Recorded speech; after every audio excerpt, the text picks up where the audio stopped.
Hai, Assalamualaikum semua. Okey, kali ni kita nak membincangkan tentang prinsip perkawalan tingkatan 5. Kita nak fokuskan kertas 2 untuk bab 1 iaitu bab yang lepas, analisis dan tafsiran penyata kewangan untuk membuat keputusan. Okey, jom kita tengok soalan 1. Soalan yang simple je untuk kita ulang kaji semula untuk bab 1 ni.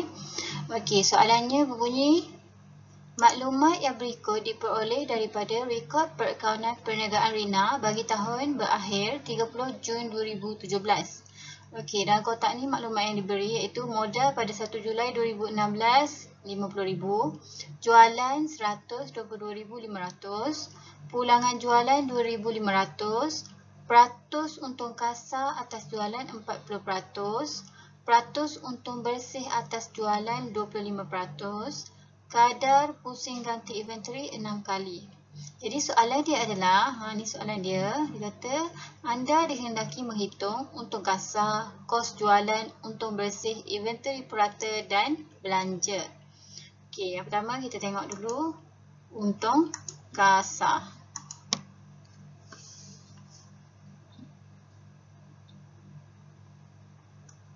Okey, untung kasar untung kasar. Okey, dia beri dah kat sini peratus untung kasar adalah 40%. 40% untung kasar, tapi dia nak untung kasar. Jadi 40% untung kasar atas jualan. Okey, maksudnya 40% darab dengan jualan dia adalah 122,500. Okey, tapi kat sini dia ada pulangan jualan. Ada pulangan. Jadi kita kena tolak lah. Sebab mungkin ada kerosakan ke apa ni kan. Customer pulangkan balik. Okey, jadi kita kena tolak. Tolak 2,500. Okey, jadi 122,500 tolak dengan 2,500. Lepas tu darab dengan 40%. Jadi jawapannya berapa? Jawapannya kita akan dapat RM 48,000. Untuk kasar dia adalah 48,000. Faham untuk formula dia ni 40% sebab dia dah bagi tahu peratus untuk kasar atas jualan. Maksudnya darab dengan jualan. Tapi jualan ada pulangan jualan, kita kena tolak. Okey, yang B pula. Okey, A kita dah buat. Okey, yang B pula. B adalah kos jualan. Okey, apa kos jualan dia? Iaitu formula je kita boleh guna jualan bersih. Kat sini kita guna yang dah ada dekat dalam dia punya kotak ni. Maklumat yang diberi tu apa dia? Kita guna je. Okey, kos jualan adalah, dia bagi kat kita jualan. Okey, jadi jualan dia adalah 100. Okey, jualan dulu, jualan. Kos jualan adalah jualan tolak dengan untung kasar.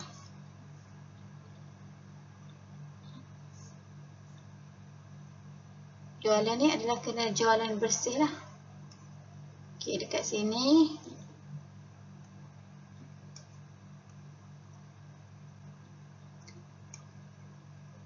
Jualan bersih adalah jualan 122,500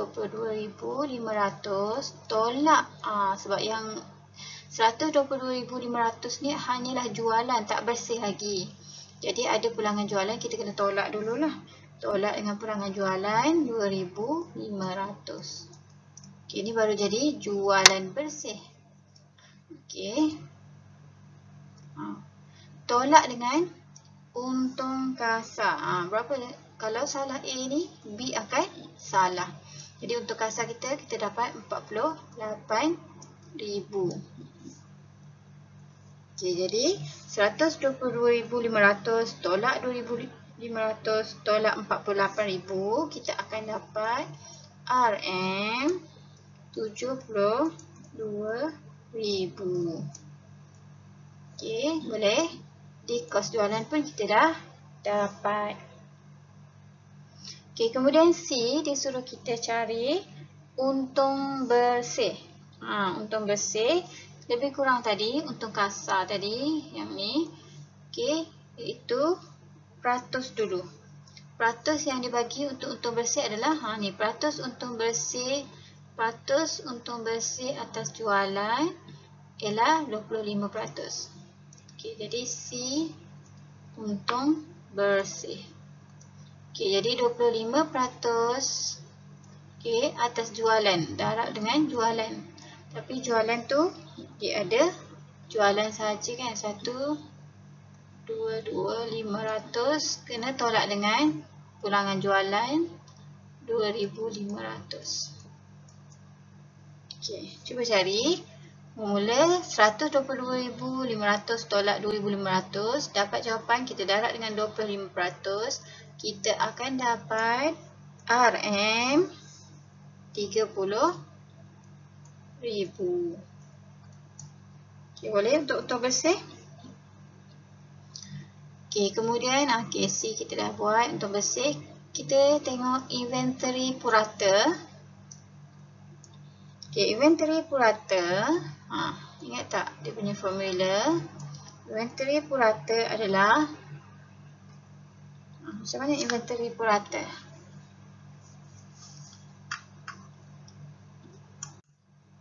Okey, kita tengok kat sini. Maklumat yang dibagi kat kita adalah kadar pusing ganti inventory. Ni yang kat sini ni. Kadar pusing ganti inventory. Okey, ingat tak formula kadar pusing ganti inventory?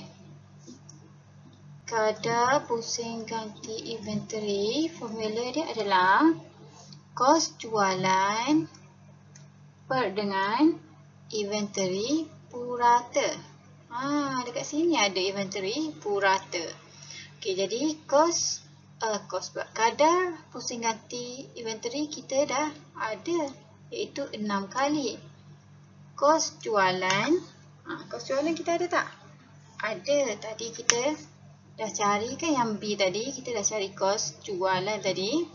Okey, yang ni iaitu 72,000. Jadi kita akan jumpa inventory purata. Kalau ikut formula yang ni, 6 sama dengan 72,000 per inventory purata. Okey, jadi inventory purata ni naik atas, 6 ni pergi bawah tukar. Okey, jadi kita dapatlah inventory purata sama dengan 72,000 bahagi dengan 6 atau per dengan 6. Jawapannya kita akan dapat RM 12,000. Okey. Okey, dah dapat jawapan untuk inventory purata. Sekarang kita tengok E, belanja. Okey, macam mana kita nak dapat formula belanja?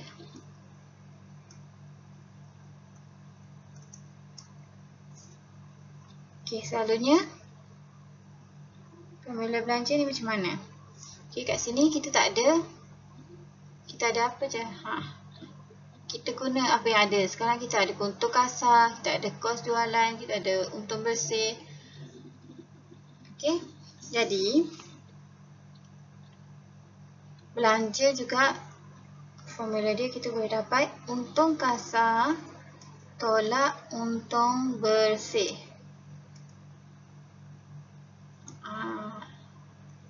Untung kasar tolak untung bersih dapat belanja. Sebab kadang-kadang selalunya kita sebelum ni kita akan dapat nak dapatkan untung bersih kan. Nak dapatkan untung bersih kita kena buat untung kasar tolak belanja. Macam tu. Betul. Okey, sekarang nak dapatkan belanja untung kasar tolak untung bersih. Dia pusing-pusing je formula dia. Okey, cuma kita kena fahamkan je. Okey. Jadi untung kasar tolak untung bersih, dapat belanja dia berapa? Jadi untuk kasar berapa tadi? Yang A 48,000. Tolak dengan untung bersih, kita dapat yang dekat C ni 30,000. Okey, rupanya ada 18 RM. Okey, RM 18,000 rupanya dalam kita punya account ni. Okey. Untuk kasar kita dapat 48,000. Betul? Kita ingat dah untung dah ni. Tapi bila dikira rupanya 30,000 je untung bersih kita. Jadi selebihnya adalah belanja, kena tolak. Macam tu. Okey, boleh? Untuk soalan 1. Sebab kita nak try buat soalan nombor 2 pula.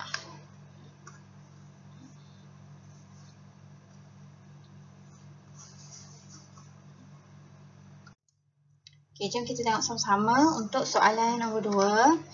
Okey, maklumat yang berikut diperoleh daripada rekod perakaunan perniagaan Kiki. Okey, dalam kotak ni maklumat diberi jualan 85,400, belian 52,100, pulangan masuk 1,200, pulangan keluar 1,380.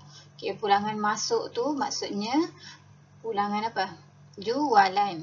Masuk sebab kita jual tapi customer pulangkan semula, jadi pulangan tu masuk semula. Okey, pulangan keluar adalah pulangan belian. Kita dah beli tapi kita nak pulangkan balik, rosak ke apa, kita nak pulang, kita keluarkan balik. Okey, kemudian duty atas belian 5,300, inventory pada 1 April 2017. Ni adalah inventory awal 13,900, inventory pada 31 Mac 2018 iaitu inventory akhir 13,000, belanja operasi 8,400. Kemudian maklumat tambahan yang diberi, yang pertama, nota kredit bernilai 420 yang diterima daripada pembekal terlupa direkodkan dalam mana-mana buku. Ini nota kredit. Kita kena masukkan dalam apa ni? Kita kena masukkan dalam pulangan keluar ataupun keluar pulangan belian. Kemudian inventory pada 31 Mac 2018 terkurang nilai sebanyak 2,500. Inventory pada 31 Mac 2018 ni adalah inventory akhir. Kita kena tambah sebab dikurang, kita tambahkan semula 2,500 tambah 13,000, inventory akhir akan jadi 15,500. Okay, jadi soalan dia, sediakan akaun perdagangan dan untung rugi bagi tahun berakhir 31 Mac 2018 dalam bentuk penyata diminta. Okay, kemudian B, hitung perkara yang berikut iaitu yang pertama, tokokan, peratus untung kasar atas jualan, peratus untung bersih atas jualan, kadar pusing inventory. Okay, jom sama-sama kita buat soalan A. Sediakan, dia suruh akaun perdagangan dan untung rugi. Kita kena ingat semula yang form 4 yang form 4 ada silibus akaun perdagangan ni kan. Okay, yang pertama kita kena tulis ialah tajuk. Okay, tajuk iaitu akaun perdagangan untung rugi bagi tahun berakhir 31 Mac 2018. Okay, macam yang diminta ni. Kemudian tulis RM, 3 kolom. Okay, yang pertama kita kena letak jualan. Macam yang diberi iaitu 85,400. Okay.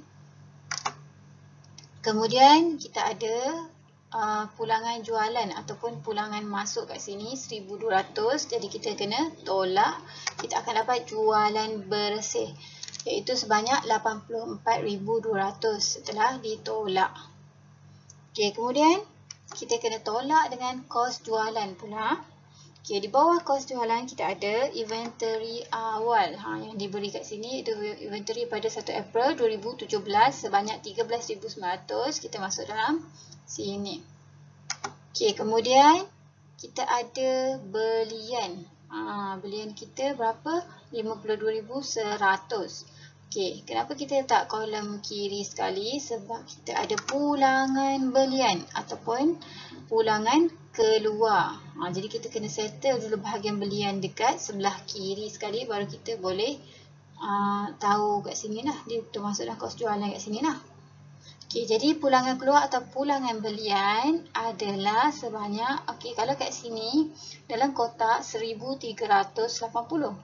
Tetapi ada dalam maklumat tambahan iaitu nota kredit bernilai 420 yang diterima daripada pembekal terlupa direkodkan. Jadi kita masukkan semula dalam pulangan keluar. Kita kena tambah lah. Dan 1380 tambah 420 dia akan jadi 1800. Kemudian belian kena tolak dengan pulangan belian, dia akan dapat nilai sebanyak 50,300. Okey. Okey, ada lagi tak yang berkenaan dengan belian kat sini? Oh, ada ni kat sini duty atas belian. Jadi kita kena tambahlah sebab kos kita kan. Kita kena bayar pula bila kita beli, kita kena bayar duty sebanyak 5,300. Okey, dan jumlah untuk belian sahaja 55,600. Dan kita perlu tambah dengan inventory awal untuk kita dapat kos jualan dia. Okey, bila tambah kita akan dapat 69,500. Okey. Ni kos jualan. Kemudian perlu tolak apa lagi untuk kos jualan kita? Iaitu inventory akhir. Okey, dari inventory awal tapi kita kena tolak inventory akhir. Okey, inventory akhir ingat tak tadi berapa? Inventory akhir kita sebenarnya 13,000. Tapi dalam maklumat tambahan kita ada inventory yang dia terkurang nilai sebanyak 2,500. Jadi kita kena tambah semula dekat dalam 13,000, dia akan dapat 15,500. Okey, jadi yang ni tadi dah tambah, kita kena tolak untuk dapatkan kos jualan kita, iaitu sebanyak 54,000. Okey, dah dapat 54,000 kos jualan. Jadi jualan bersih tolak dengan kos jualan, kita akan dapat untung kasar. Okey, 84,200 untuk bersih ni tolak dengan kos jualan 54,000, kita akan dapat untung kasar sebanyak 30,200. Okey, ni untuk kasar. Okey, ingat tak nak dapatkan untung bersih macam mana? Kita kena tolak belanja. Tolak belanja. Iaitu dekat sini ada 8,400 belanja dia. Belanja operasi. Okey, jadi untung kasar 30,200 tolak dengan belanja operasi 8,400, kita akan dapat untung bersih iaitu 21,800. Okey. Jadi dah siap untuk soalan A. Okey, dah dapat untung bersih, dah dapat untung kasar. Kalau kita salah dekat sini soalan A, B pun kita akan salah nanti ya. Jadi kita kena berhati-hatilah masa buat akaun perdagangan untung rugi ni. Okey, kemudian kita tengok soalan B yang pertama, tokokan. Ingat tak formula tokokan? Formula tokokan ialah untung kasar bahagi dengan kos jualan darab 100%. Okey, untung kasar tadi kita ambil dalam ni. Sebab tu kena berhati-hati kalau salah dekat sini kan. Okey, kat sini kita dapat untung kasar 30,200. Okey, bahagi dengan kos jualan. Kos jualan kita berapa tadi? Kos jualan kita 54,000. Okey, jadi 30,200 bahagi dengan 54,000 darab 100%, kita dapat 55.93% untuk tokokan. Okey, kita tengok pula peratus untung kasar atas jualan. Ingat tak formula dia? Ingat tak? Okey, untung kasar atas jualan. Ingat, untung kasar atas jualan maksudnya untung UK, untung kasar UK per jualan lah.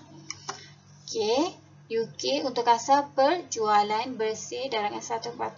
Okey, untung kasar kita sama je macam tadi iaitu 30,200 bahagi dengan jualan bersih. Mana jualan bersih kita yang dah tolak ni iaitu 84,200 darab dengan 100%, kita akan dapat 35.87%. Okey. Kemudian soalan yang ketiga, peratus untung bersih atas jualan. Beza dia yang ni untung kasar, yang ni untung bersih. Jadi kita masukkan untung bersih, kita tukar kat depan ni.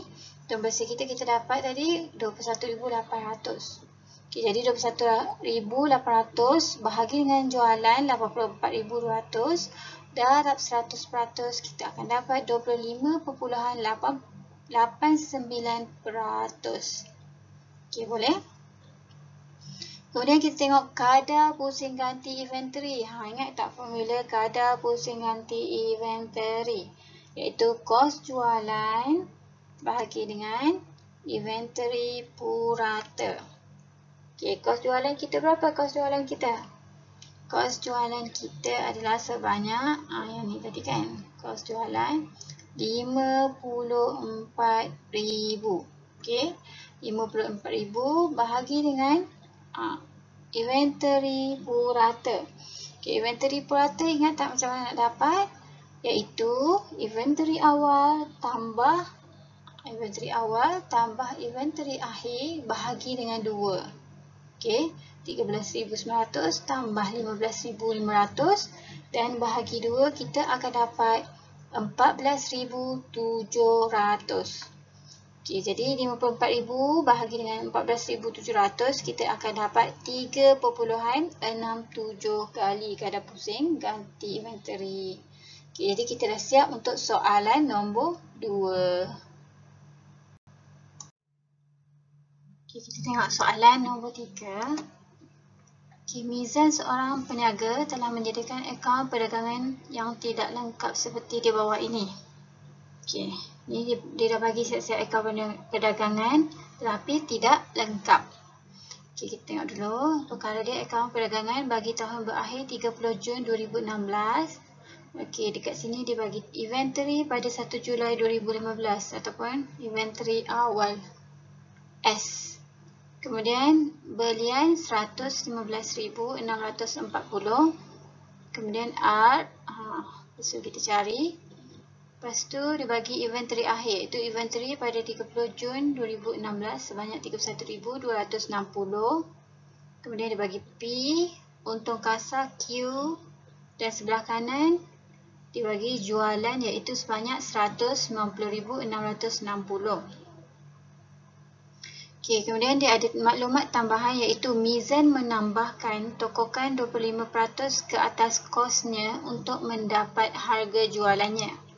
Jadi soalan dia, anda dihendaki melengkapkan akaun perdagangan di atas dengan mengisi nilai-nilai P, Q, R dan S. Kemudian mengira inventory purata, mengira kadar pusing ganti inventory. Okay, sekarang ni kat sini. Okay, yang macam dia bagi tadi lah, inventory S, inventory awal tak ada. Okay, hasil tolak R kat sini, P, Q, kita nak cari kan. Okay. Okay, ni semua yang dia dah bagi. Okay, pertama kita nak cari P dulu. Okay, P ialah kos jualan. Okay, kos jualan dekat sini dia dah bagi tahu. Okay, kos jualan dia kata Mizan menambahkan tokokan 25% ke atas kosnya, ditambah 25% ke atas kosnya. Okay, kos dah 100%, ditambah 25%. Okay, jadi untuk mendapat harga jualannya, sebab tu kita kena, okay, jualan 190,660. Okay, tadi 100% tambah 25% jadi 125%. Okey, kita akan dapat 125 bahagi 100 akan dapat 1.25.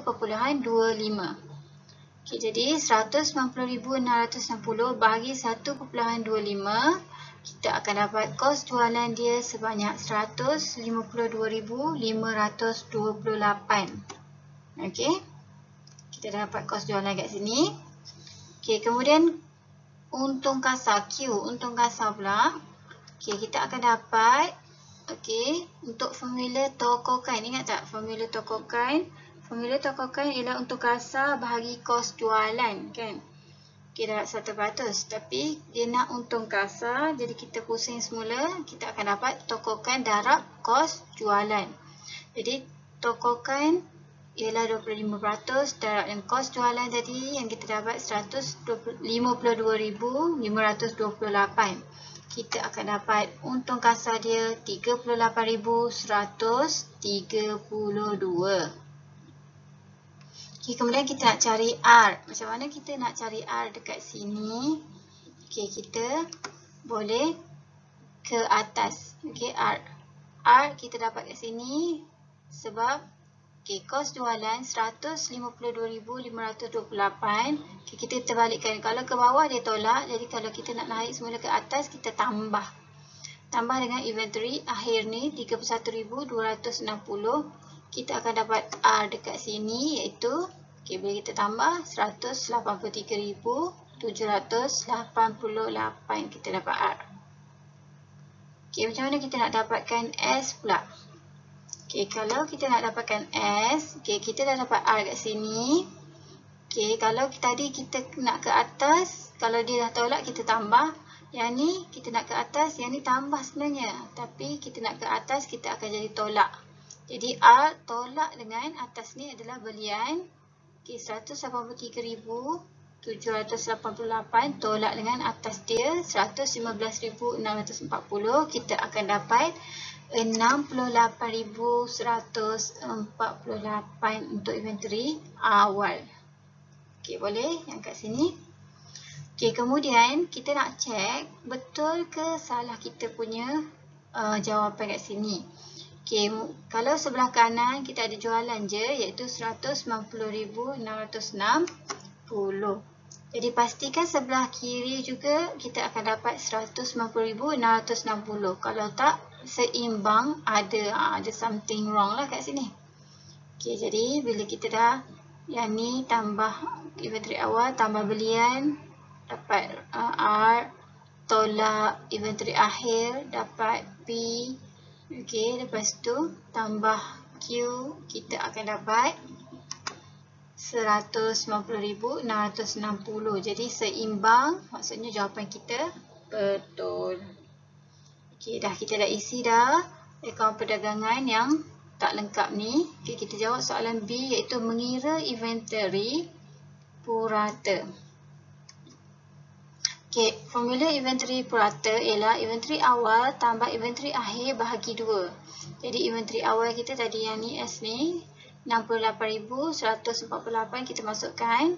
Kemudian inventory akhir kita 30 Jun ni iaitu sebanyak 31,260. Okey, dan kita bahagi 2. Kita akan dapat 49,704. Okey, C disuruh kira kadar pusing ganti inventory. Okey, jadi formula dia adalah kos jualan bahagi dengan inventory purata. Kita ambil kat sini. Jadi kos jualan kita yang mula-mula tadi 152,528 kita masuk dalam ni. Kemudian inventory purata kita 49,704. Okey, bila kita bahagikan kita akan dapat 3.1 kali kadar pusing dia. Okey, nampak tak? Soalan akaun ni dia berkaitan. Kalau salah satu, dah salah jawapan yang lain. Jadi kena berhati-hati